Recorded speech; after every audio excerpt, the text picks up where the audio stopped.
My life forever changed November 10th, 2009, and that was the day that Lance Corporal Justin Swanson, 21 years old from Anaheim, was killed in Afghanistan.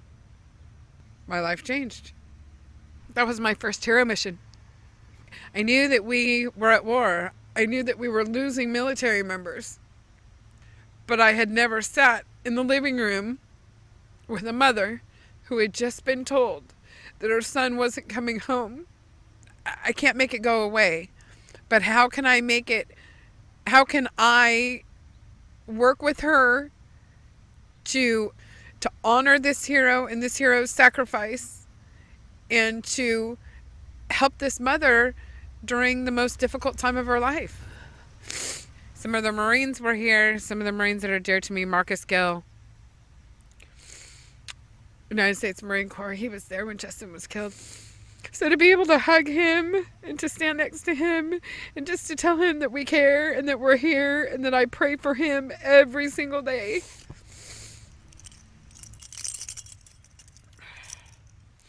And so I wrote on my balloon. Some gave some, and some gave all. We released those balloons with messages. His fellow Marines, his buddies, his family, his sister, we all wrote messages. Mary was just so moved and touched that everyone was here. Just meant the world to Mary to have everyone out here. I remember watching the balloons go up with her and seeing the smiles on the faces. And Mary, happy that Justin made an impact on that many people's lives means the world to her.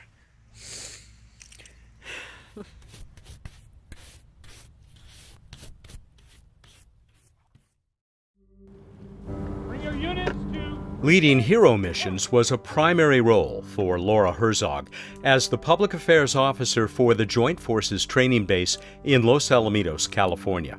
In 2011, her position ended due to budget cuts, but not the need.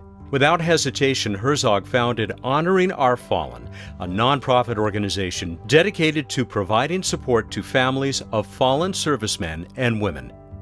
When my position ended at the base, it wasn't a question of why I started this organization, it was how could I not have. The things that she does afterwards, like the Gold Star Wives Luncheon and meeting other Gold Star Wives and different things for the children, I almost kind of think that's even more important because the continuing support, especially the support she's given me, I couldn't have got it from anybody else. I think she made me feel that his life was being recognized. I miss having that family, the mother, the father, and the child or kids.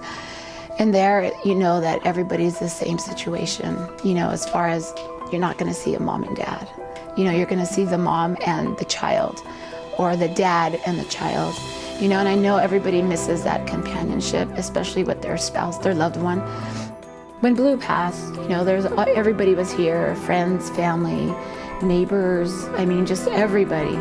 And then slowly by surely, it gets less and less and less. And I remember last year, Andrew saying, Mom, we were forgotten. No one visits us anymore. And I was like, it's not that, it's just everybody moves on, And I try to make him understand that we're not forgotten. Well, I take care of my mom sometimes when she has her days. And then she takes care of me when I have my days. It makes me feel like I'm loved and that I'm not left out of the world.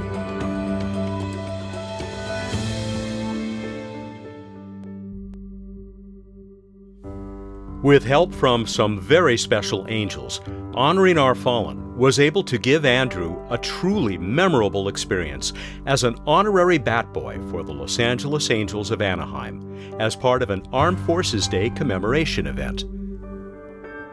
It was awesome to see all the players and meet them and talk to them. And it felt amazing, I knew them, they were my friends or cousins or something like that. Our community relations department does a phenomenal job of working with certain groups, one of which is the surviving families of military personnel killed overseas or killed in action.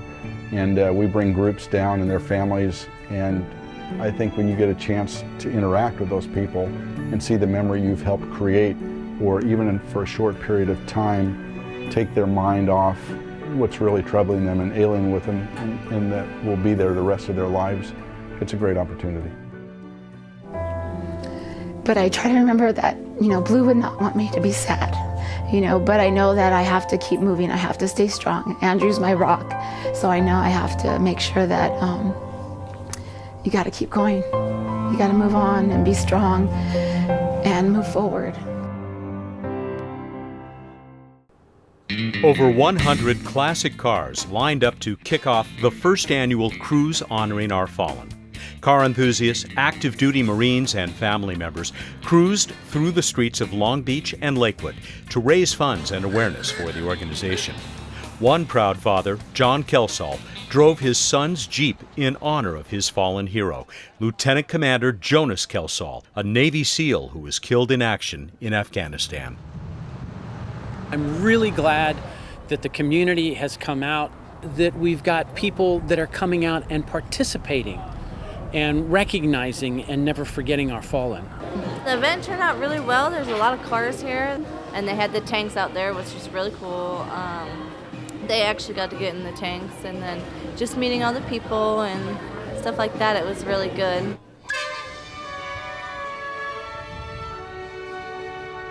When you lose your son or daughter, it changes your life. These guys have made us incredibly proud.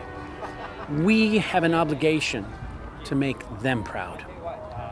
Whatever we can do, and what Laura's doing here, and the people that are here supporting what Laura is doing, is making all of these guys proud.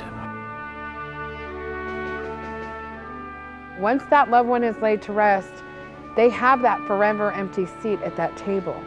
So as we approach all the holidays, remember, these families have sacrificed too. These little children don't have a dad or a mom anymore for these holidays. And so we must never forget. America must never forget.